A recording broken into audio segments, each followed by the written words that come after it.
Take it away. Thank you.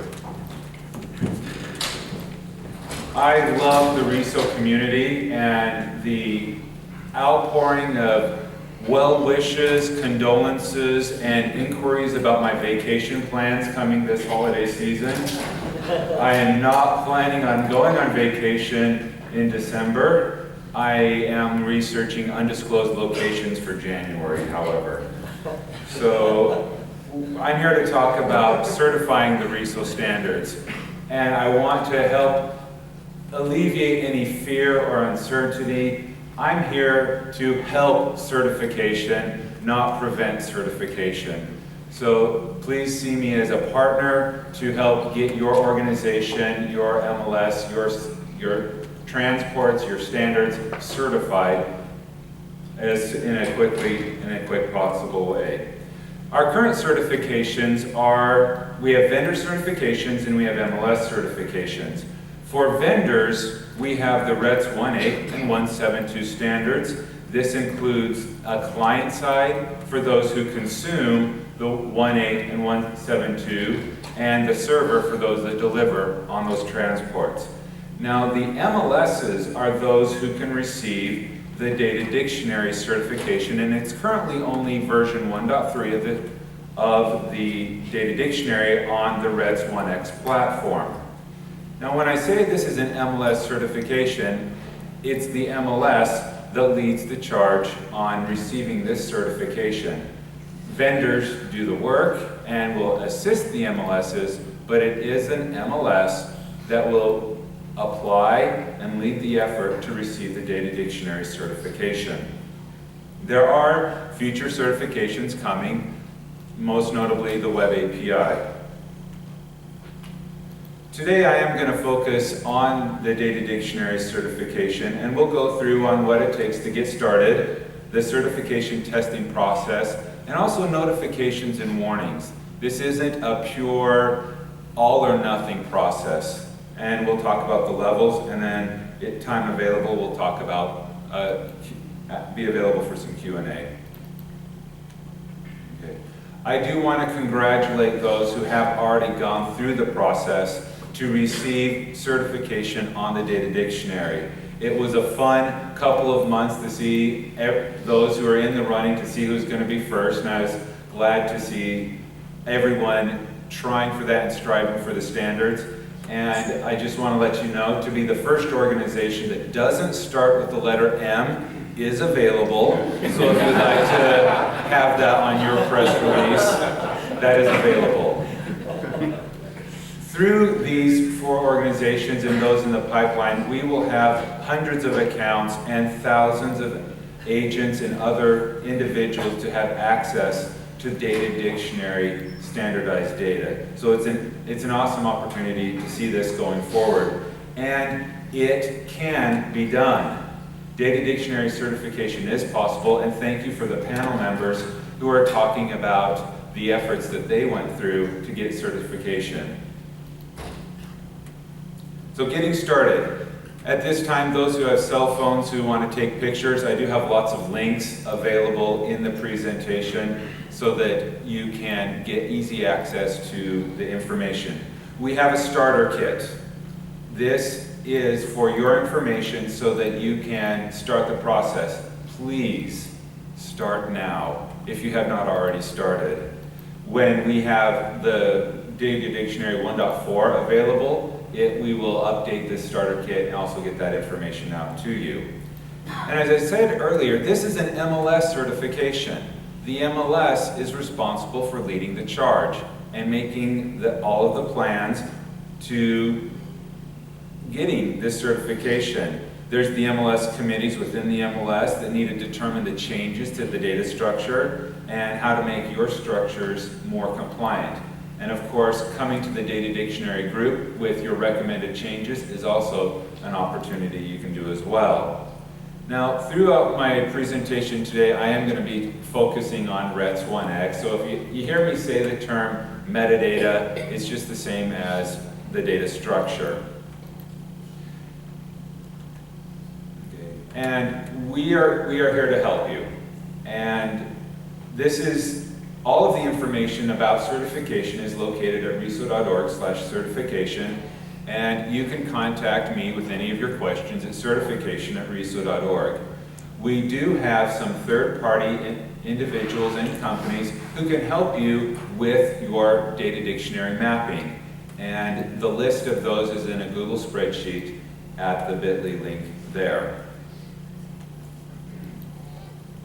The starter kit, it contains a brief overview of the data dictionary goals, its objectives, and some important links. And I think that's most important is we have a spreadsheet or a mapping tool that's available there that you can start filling out today.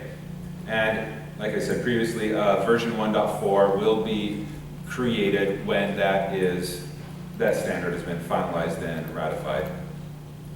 And the mapping tool is a spreadsheet that has all of the data dictionary fields on the right. It has a whole bunch of blank columns on the left where you can then start copying, pasting your system, your standard names, and your information in there. And also identify the changes that may need to happen on your system.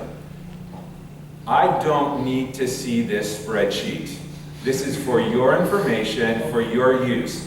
As part of the certification process, do not send this to me. I don't need it. So that gives you the freedom to change this spreadsheet however you want, and your vendor may have a different process to start the change, to receive change requests on your data structure. So it's available, but if you don't want to use it, fine by me.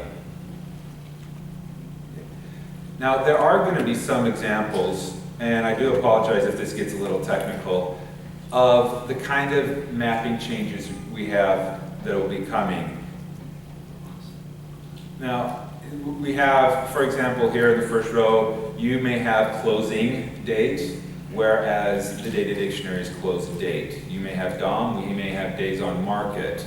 And you can go through and, for example, high school, you have it as a character field that's 50 long, where we have it as a string list single. So that, you can identify that issue there as your high school is a character field, it's a string, but the data dictionary has it as the single select lookup list. That will give you a, I don't think it, no, I think it, yeah, that might give you a warning. Forgive me, do not have every single error, warning, notice, or iteration thereof memorized, but it's in the documentation. And this... Okay.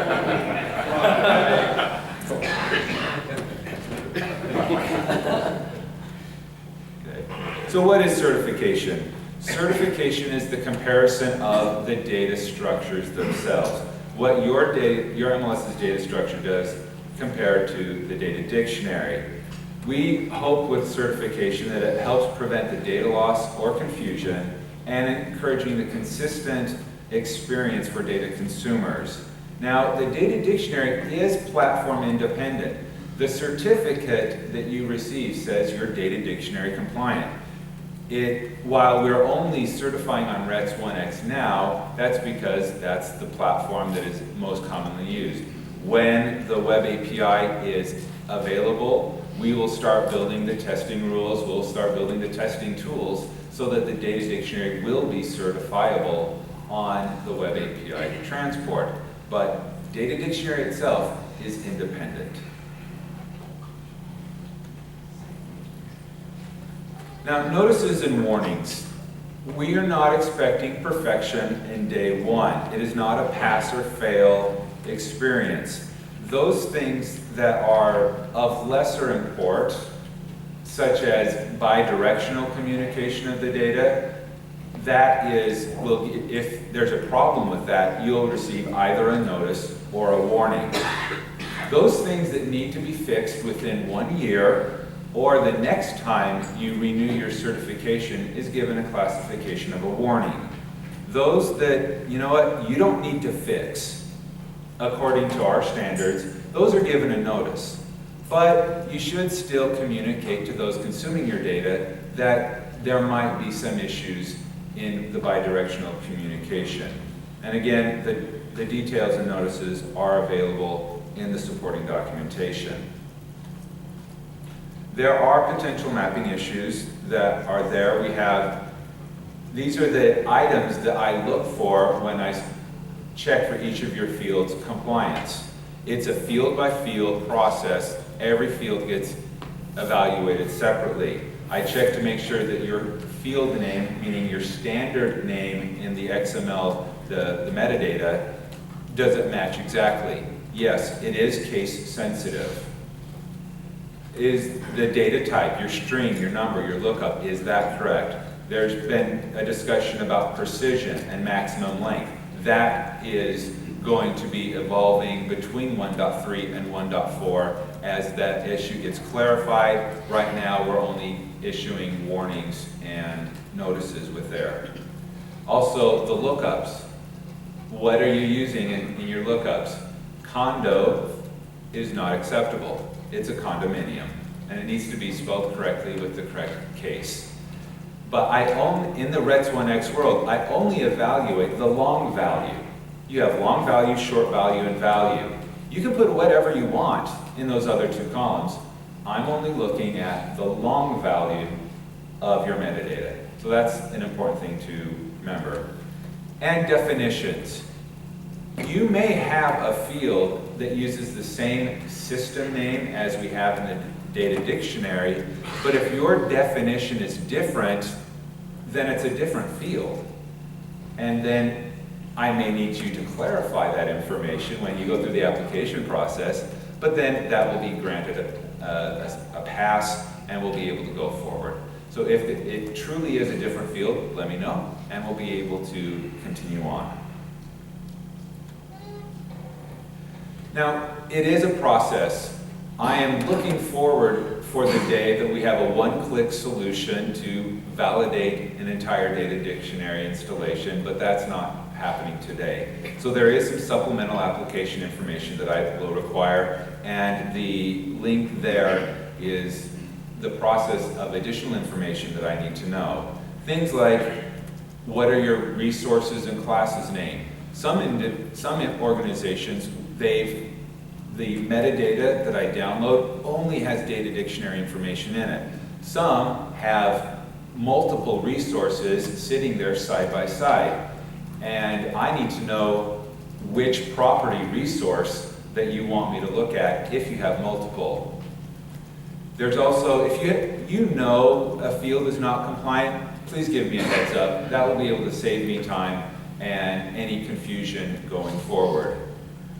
If there are any lookup values that are externally validated, this is your things like areas, high schools, elementary schools. In your database, it's just a regular string field, but in your user interface or in another location, you have that enumerated. Well, that satisfies the spirit of the law, even though it may not be represented in your metadata itself.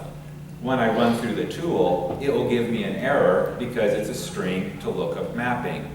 But if in the supplemental application information, you say, but it's enumerated in another place, and you provide those enumerations, then we'll override that error, and you'll be able to be compliant on that field. We've talked about the data dictionary core fields. Now, please remember, core does not mean required. As Rob Larson says, if you do it and the dictionary does it, do it the dictionary way. But we're not requiring you to do anything that your business doesn't automatically already require. Now, in the 1.3 process, fields can be core or not even in the dictionary. There may be fields unique to your geography that you need. In my home state of Utah, distance to beach in miles is kind of pointless. But that's really important to other locations. So you're not, even though that's in the data dictionary, those landlocked MLSs won't need to implement that field. And for certification, for 1.3, we only evaluate those core fields. I believe there's 166 property core fields and a varying number for the other resources as well. But if you have that core field, it must match. Any errors on a core field will prevent certification. So for some examples, on the left we have the core fields, listing ID, MLS status, the ones that are really important to day-to-day operations and communication of a listing. Other items that are not core, but may still be important, are listed here as well. Now, please do not ignore the non-core fields. The more fields you map and work to be compliant today through the 1.3 process will help you go forward in 1.4 and make that transition even more easy. So we just want you to focus on the core fields first. Now, there is concern about the NAR mandate for certification. Data Dictionary 1.3, it only has one certificate, core. That satisfies the NAR requirement. So this is the minimum goal of every MLS that wishes to follow the NAR mandate. There are some disqualifications if you have an error field in your core, but if you have some core fields that are legitimately should be mapped and you don't map them, that will also disqualify you. Please, don't try to hide anything. Things that are allowed in Data Dictionary 1.3, you can map as many fields as you want. And if your core fields have warnings or notices, that's fine. And if there are errors on non-core fields, again, please map it and just acknowledge that there's an error there, but that will not prevent you from receiving certification.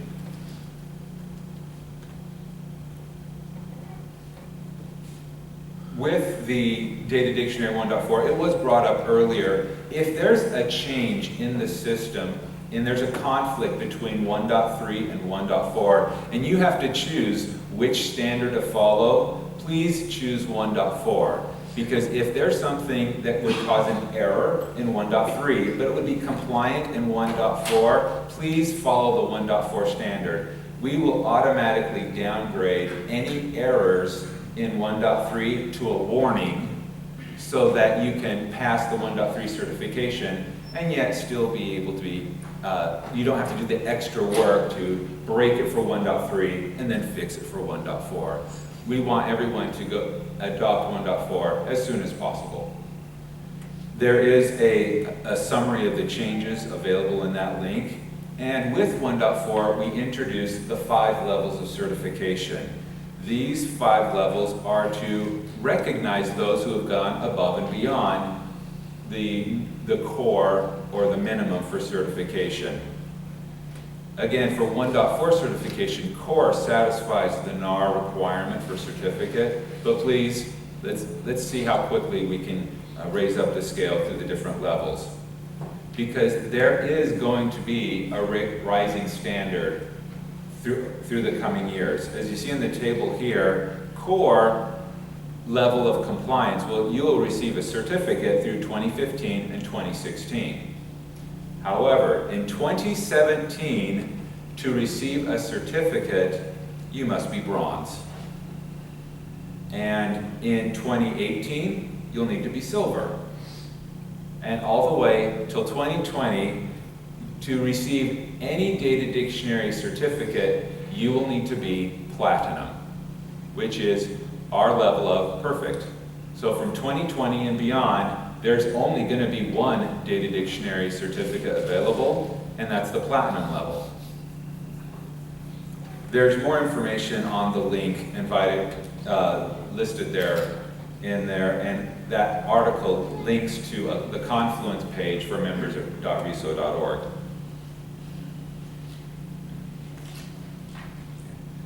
Now, the testing rules for 1.4 is in draft mode and is available at the members.reso.org website, and that is available. So if you have any questions, feel free to download that, review it, send me any questions that you may have on that. Now, with the gold level and the other standards that we have there, there's more than just field level compliance. Errors for a platinum certification, there cannot be any warnings or any notices of any type. When we talk about platinum, that's perfection.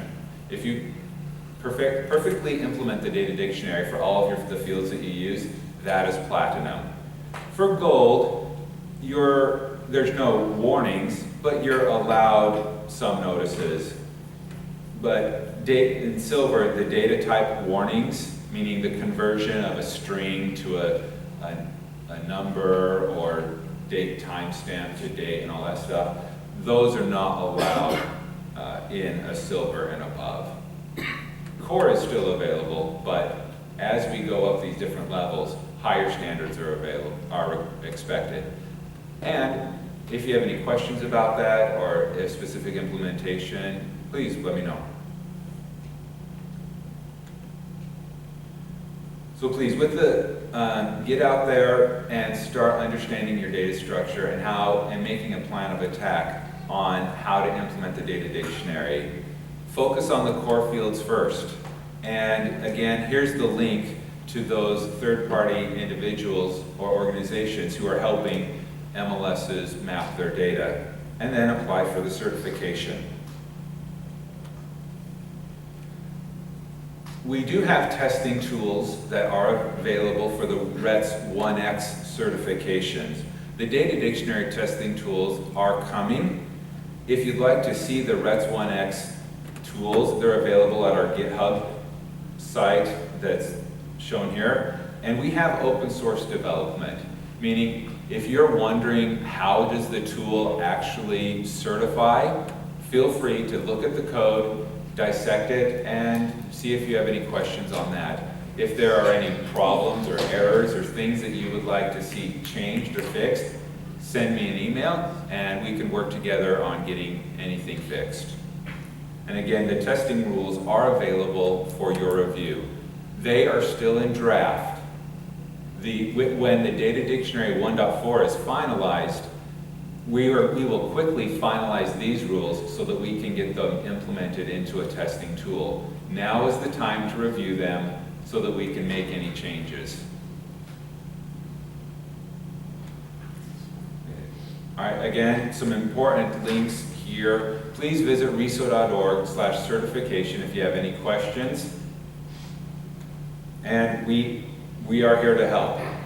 You can contact me at certification@reso.org and I will be able to answer any questions. And please, I would like to enjoy Christmas this year. Please contact me as soon as you can. Time is filling up quickly. Now, in our remaining time, do we have any questions? Now, we were told, I think by Paul D, that there was a list of all MLSs that they sent that survey out to. Are you reaching out proactively, especially to folks who don't come, so they can get this information? That's one reason why I'm recording this video here, and we'll be making this video available so that people, folks who don't come aren't going to reso.org either. I think we've got to reach into their inboxes at least and feel like we're really trying. So, we've been invited to participate at most of the MLS user group meetings. So in 2 weeks, I'll be at the CoreLogic user group meeting, and we'll be having a session similar to this for those that are not here, for all the CoreLogic customers that go there. FBS has been wonderful to invite us there as well in July. So we'll be there talking to all of their MLS customers about certification, the process, what the MLS needs to do to start the process, because they're the ones responsible for Data Dictionary, and get that out. We're also going to do some communication efforts with IMI, who does a lot of our communications, as well as with the Wave Group. So we will be doing an on-presence blitz at everywhere we can get on stage in front of the MLS customers, and we'll be doing communication in conjunction with the MLS vendors. For example, when CoreLogic is slightly closer to applying all of those, and not Christmas, but much earlier than that, we're going to do some joint communications to all their customers and point them in the right direction. Point them to the public site of reso.org, point them to the vendor-based documentation, and we'll make sure that's in line as well. It's a great question, and we definitely, there's not 770 MLSs in the room. I wish there was, but there's definitely not. And there's not 70 MLSs or 100 MLSs that go to reso.org on a quarterly basis. And so we want to make sure we do that. It's a great point, Greg. Any other questions? For clarification, even at platinum level certification, it's still, if you do it our way. Yes. And not you must do all these fields. No. Okay. If you do not have a business requirement to use said field, don't worry about it. Okay, and what about warnings of bidirectional nature? Right now for 1.4, I'm only concerned about the direction of the information being consumed. So how it maps from your MLS into the data dictionary, that's the only concern that I have. Update is not even on the table right now. I would encourage you that you become fully compliant so that that's a thing you can avoid in the future, but you will receive a warning or a notice depending on which aspect of bidirectional problem there will be, but it will not prevent certification at this time. Great. Thank you very much. Thank you.